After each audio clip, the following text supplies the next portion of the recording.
Hello everyone, welcome to Vegan Alchemist. If you're watching this video, please hit the subscribe button below. It encourages me to make more videos to help you guys out and to follow me on my weight loss journey. So today I want to talk about dieting a little more. For the past few years, I've been spinning my wheels trying to lose weight, totally baffled by the fact that I've spent years vigorously exercising and see little to no results. I mean, my body composition has changed somewhat and I have more muscle, but I haven't lost weight, which is what I want. I remember reading just a few months ago that weight loss is supposed to be 80% diet and 20% exercise. That seems to be like the new consensus, which I scoffed at. Now, I still don't think it's 100% accurate. In my opinion, it's 100% diet and an additional 20% exercise. So I've basically done a 180 after doing some research and seeing results myself. That initial 20% of exercise will help you reach your goal faster or even to overreach it, which is why I say it's 100% diet and 20% exercise, which adds up to 120. It'll help make you healthier and it gives you better body definition. The problem I have with the 80% diet rule is that theoretically, if it were only 80% diet, you could never completely lose all the weight that you want, and that's simply untrue. You can totally reach your goals in the kitchen. So either that figure is wrong or it needs to be redefined or clarified. So the next question is, how do you lose all that weight just from diet?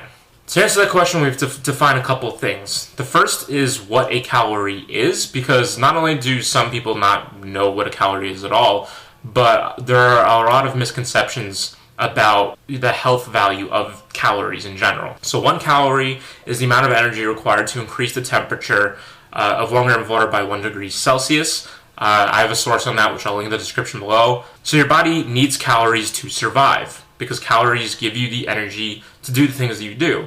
So when people see something that's high calorie, they automatically assume that it's not healthy, and that's not true. If it's high calorie and really high in fat, then yeah, it's probably not healthy. Just to make up a figure, if some food was 500 calories and it only had 5 grams of fat, that's extremely low, and that probably means it's probably high in protein and carbohydrates, which is awesome. So just because something is high in calories doesn't mean it's unhealthy. And also, quickly just give a breakdown of your macronutrients. Your macronutrients are protein, carbohydrates, and fat. Protein and carbohydrates, 1 gram of each equals 4 calories. 1 gram of fat equals 9 calories.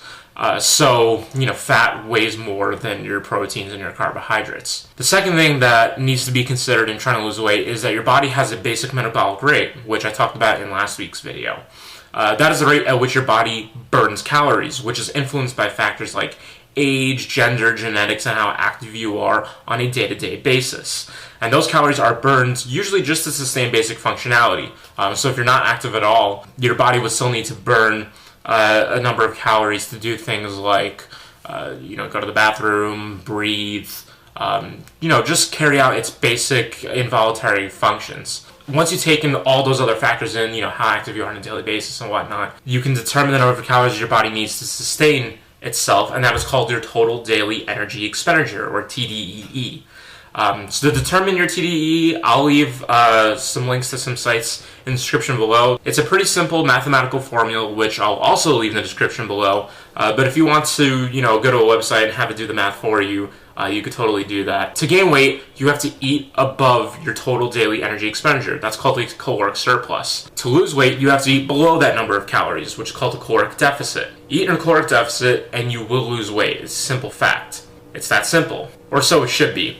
There are other factors, and the most important factor besides eating in caloric deficit to lose weight is what you eat. The amount you eat is always going to be the most important factor in losing weight. So you might say, Brian, if I'm supposed to eat 2,300 calories in a day just to sustain weight, then I could theoretically eat 3 Big Macs in a day and lose weight. The short answer to that would be yes. You're probably not going to lose weight as fast as you want. Once you've reached your goals, you're probably not going to look the way that you thought you would. You might see temporary spikes in weight gain as you go along, and in general, you might have lost all the weight and you still feel like crap. So why is that? Well, what you eat does have a pretty significant influence on weight loss. Eating those 3 Big Macs might be possible in a caloric deficit, but all that sodium causes water retention. So, you might be carrying extra water weight, which, if you step on the scale, you might be thinking to yourself, why aren't I losing the weight that I want to? And it's simply because you're holding extra water from having way too much sodium in your diet. Not to mention it's also very high in fat, which is probably what you're trying to lose when you say that you want to lose weight, right? Another really important thing is that if you're eating 3 Big Macs a day to get to your weight goal, or just eating 3 unhealthy meals a day that are still relatively low in calorie, you'll definitely be nutrient deficient, and that can zap your energy, which can affect your performance in the gym if you're working out, or it can even mentally sabotage you. You know, for example, you might eat something crappy and then feel crappy because you're not getting the right amount of nutrients, but your body doesn't know that. So you try to comfort yourself by eating more food and more food and more food until you have binged and you've cleaned out your refrigerator and gained some weight back. It can be tough to determine if you're getting the right number of nutrients, which is why I encourage downloading apps like MyFitnessPal. I know there's a few others that break down those macronutrients I discussed before for you. It can be tough to eat in a caloric deficit and not feel like you're starving all the time. You know, trying to lose weight oftentimes feels like a losing battle. So how do you win? Eating nutrient and calorically dense foods are the best way to feel full while being in a caloric deficit. So what is caloric density? The website Calorie King states that calorie density of a food is the measurement of the average calories per weight of that food. So to put it in simpler terms, foods that are higher in volume or sheer mass but are lower in calories. So fruits and vegetables typically are the most calorically dense. Consider the fact that there are 110 calories in banana and 563 in a Big Mac. You would have to eat around like 5 bananas to get the same amount of calories that you would in just 1 Big Mac. Which is going to feel more filling, the 5 bananas or the 1 Big Mac? Consider the nutrients as well.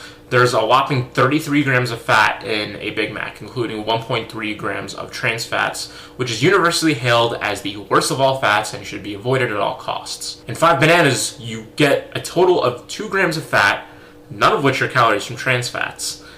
There's 15 grams of fiber in 5 bananas, and that's about the same amount that's in a Big Mac. And fiber is great because it helps food pass through the digestive system. So typically high fiber foods are better to push other foods out. Literally the only argument that can be made in defense of the Big Mac is that it has 26 grams of protein, whereas 5 bananas have about 7 grams.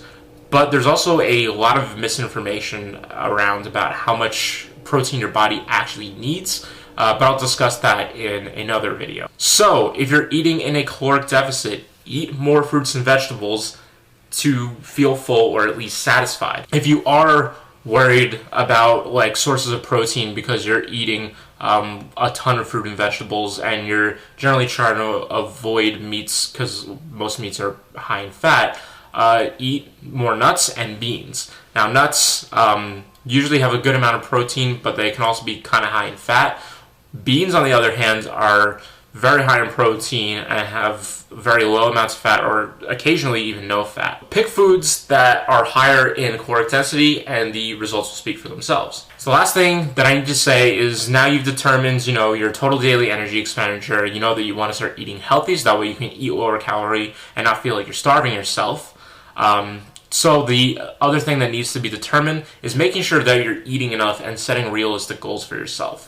Eating a too high a caloric deficit can result in your body going into starvation mode and storing a lot of things away as fat simply for survival. This is why anorexia and bulimia don't work, because if your body didn't do that, then theoretically, you would be able to do those things and they'd be considered healthy, and they're not healthy ways to lose weight. If your body is totally voided of a specific nutrient or all nutrients, your body will become malnourished, which will make you feel like crap, and your body will begin to fail. And just because you're overweight doesn't mean that you can't be malnourished and even starve to death. Try not to eat less than 500 calories below your total daily energy expenditure. If you're supposed to eat 2,300 calories to sustain weight, don't eat less than 1,800 calories. Also keep in mind that subtracting 500 calories a day will result in losing 1 pound per week. The reasoning behind that is 1 pound is equal to roughly 3,500 calories. So if you're subtracting 500 calories a day times 7 days a week, that is 3,500 calories. So generally you do not want to lose more than 1 pound per week. Now if you're trying to lose a lot of weight like myself, I want to lose an additional 70 pounds. That can be pretty daunting. Chances are you want to lose all the weight before beach season, and if you're trying to lose a large amount of weight, that could take well over a year, and that kind of sucks. But what will suck more is taking risks like subtracting 1,000 calories a day and putting your body into starvation mode, causing your body to store away extra food as fat, so you're not losing all the weight that you want to, despite the fact that you feel like you're starving all the time, and then ultimately failing because your body can't sustain it, and then you end up binging, because if you don't binge, you'll probably end up dying or slowly dying, and then you're compromising a day's worth or even a whole week's worth of dieting effort. And before you know it, a lot of time goes by and you haven't made really any progress, and you don't look good, you don't feel good. So don't eat less than 500 calories below what you're supposed to. I eat about 200 calories right now, less than what I'm supposed to, and simply by changing the foods that I eat has allowed me to continuously lose roughly 1 pound per week. If you're eating a caloric deficit, be patient. Make sure it's a healthy caloric deficit, which is best achieved by eating healthy, calorically dense foods like fruits and vegetables, and you'll start to see results, no question. To achieve the look you want, I do definitely recommend going to the gym, because it'll help you reach your goals faster, right? If you're doing cardio, you're burning an immediate amount of calories, so that will increase your caloric deficit.